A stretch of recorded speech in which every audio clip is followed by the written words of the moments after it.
이번 시간에는 싱가포르 CPF의 공제에 대해 알아보겠습니다. 공제라 함은 그러니까 매월 얼만큼의 CPF가 공제가 되는지, 그리고 CPF 공제의 연간 최대 한도액은 얼마 되는지를 한번 알아보겠습니다. 일단 CPF는 기존 소개 영상에서 간략하게 말씀드렸지만 싱가포르 시민권자 그리고 영주권자를 위한 강제적인 저축제도입니다. 한마디로 국민연금과 비슷한 거로 보시면 될 것 같습니다. 매월 급여에서 일정 비율 자동적으로 공제되어 CPF에 납입이 되며 고용주도 일정 비율 납부를 하는 제도입니다. 이 점 역시 국민연금과 매우 비슷하므로 직원들도 일부를 납입을 하고 그와 맞춰서 고용주도 일부를 납부를 하는 그런 시스템입니다. 그래서 매월 월급을 받으면은 CPF 공제가 자동적으로 되고 공제 후에 남은 월급을 수령하게 됩니다. CPF 공제 비율은 나이에 따라 다릅니다. 그러니까 회사 부담, 그 직원 부담 합쳐서 총 기여를 제가 퍼센테이지로 보여드리는 테이블입니다. 그러니까 많은 분들이 해당되는 55세 미만까지는 회사 부담은 17%, 직원 부담은 20%, 그래서 총 기여분은 월급의 37%까지가 CPF로 공제가 됩니다. 다만 CPF의 공제는 한도가 있습니다.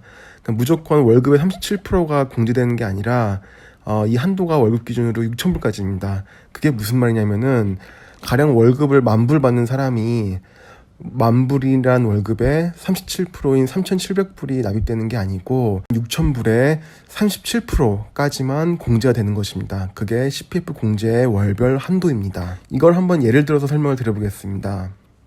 그러니까 첫 번째 사례와 제가 두 번째 사례 두 가지 사례로 말씀을 드릴 건데, 첫 번째 사례는 나이 30세에 월급 5,000불인 경우, 그러니까 5,000불인 경우는 그 월 공제 한도액인 6,000불의 월급에 들어가지 않기 때문에 단순하게 5,000불의 37%가 CPF로 공제됩니다. 37% 중에서 17%는 회사 부담이기 때문에 5,000불의 17%인 850불은 회사가 부담을 해주고, 그냥 개인이 부담을 안 하고 회사가 부담을 순수하게 하는 금액입니다. 그리고 나머지 20%는 1,000불, 그러니까 1,000불은 월급에서 공제되어서 나가는 겁니다. 한마디로 월급 5,000불 중에서 개인 부담 내역인 1,000불이 빠지고 4,000불이 월급 통장에 찍힐 겁니다. 뭐 이런 식입니다. 그래서 월급 5,000불인 경우는 매월 1,850불이 CPF에 적립이 됩니다. 그 다음 경우는 나이 40세에 가령 월급이 10,000불인 경우를 말씀드려 보겠습니다. 아까 말씀드렸듯이 10,000불이라고 해서 10,000불의 37%가 공제되는 게 아니라 한도액인 6,000불까지가 리미트입니다.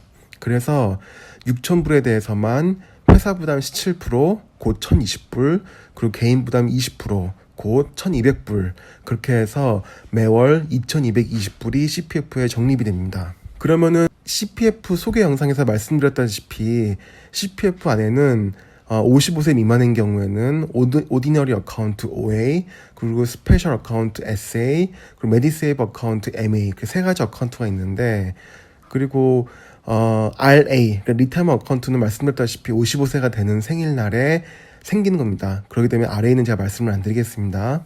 그러면은 당장 앞에서 본 사례를 보면은 월급이 10,000불인 경우에는 월 2,220불이 CPF에 적립된다고 했는데 2,220불이 OA, SA, MA에 어떤 비율로 납입이 되는지를 제가 말씀드린 겁니다. 그건 개인이 설정할 필요 없이 CPF에서 자동적으로 배분을 해서 적립을 해줍니다. 그러니까는 37% 중에서 OA는 21% 가장 많고, 그 다음엔 MA, 그 다음에 SA 이런 식으로, 그러니까 6,000불의 21%인 1,260불은 OA로 들어가고 6,000불의 7%인 420불은 SA, 그리고 9%는 940불, 이건 MA 이런 식으로 적립이 되고, 오른쪽 표에서 보듯이 나이대에 따라서 이 적립 비율은 상이합니다. 그냥 가만 보시면은 눈치를 채셨을 수도 있는데 OA 같은 경우, 그러니까 첫 번째 컬럼인 OA를 보시면은 젊었을 때부터 나이 들 때까지, 젊었을 때는 23%로 가장 비율이 높고 나이 들어서는 1%로 가장 낮습니다. 이런 식으로 OA 같은 경우는 나이를 먹을수록 비율이 줄어들고, SA 같은 경우는 나이를 들수록 이것도 비율이 약간 줄어듭니다. 그리고 MA 같은 경우는 나이가 들어갈수록 비율이 늘어납니다. 이걸 오른쪽에 쉽게 그림으로 표현을 했는데, OA 같은 경우가 나이가 들수록 줄어드는 이유는 젊었을 때 집 사는데 돈도 필요하고 그 자녀 교육, 직장 내 직무 개발을 위해서 돈이 필요할 수 있는데, 이런 것들이 필요하기 때문에 OA의 비중은 높고, 대신에 젊었을 때는 병원 갈 일이 덜할 수도 있으니까 MA의 비율은 낮고, 거꾸로 나이가 들면은 OA의 필요성은 적으니까, 왜냐면은 집은 이때쯤이면 다들 하나씩 있을 거니까 대신에 병원비에 대한 비중이 많이 필요할 수 있기 때문에 MA 비율은 높고, 이런 식으로 매우 합리적으로 계좌 납입 비율이 정해져 있습니다. 그러면은 CPF 연간 한도에 대해서 알아보겠습니다. 월별로는 월 한도액인 6,000불의 37%인 2,220불까지가 적립이 되지만, 연간으로 치면은 10만 2천 불이 한도입니다. 그러니까 10만 2천 불의 37%인 37,740불까지가 적립이 가능합니다. 한마디로 월급뿐만 아니라 인센티브에 대해서도 CPF가 적립이 되지만, 연간 소득액의 한도는 10만 2천 불까지만 된다는 말입니다. 이게 이해하기 힘들 수도 있으므로 한번 사례를 예를 들어 말씀을 드려보겠습니다. 예를 들어서 월급이 6천 불이고 연말에 5만 불의 보너스를 받는다는 사람이 있다고 가정을 합니다. 그러면 6천 불에 대해서는 매월 6천 불의 37%인 2,220불이 12개월 동안 적립이 될 겁니다.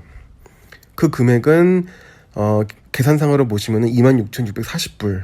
그리고 그러니까는 6,000불에 12개월이니까는 기본급을 72,000불이라고 치고, 그럼 보너스에 대해서는 보너스를 5만 불을 받는다고 하지만 5만 불이 아닌 3만 불까지만 CPF가 적용이 됩니다. 그 이유는 연간 한도액인 10만 2천 불이 있고 기본급이 7만 2천 불이 있으니, 그 차액인 3만 불까지가 CPF가 적용되는 최대치 금액입니다.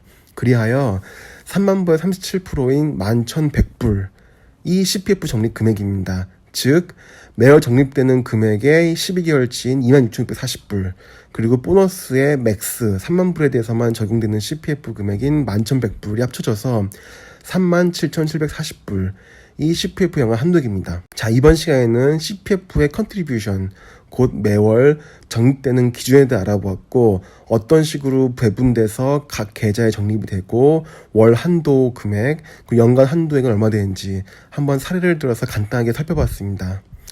이번에도 제 영상 봐주셔서 감사드리고, 그럼 다음 영상에서 찾아뵙겠습니다. 안녕히 계세요.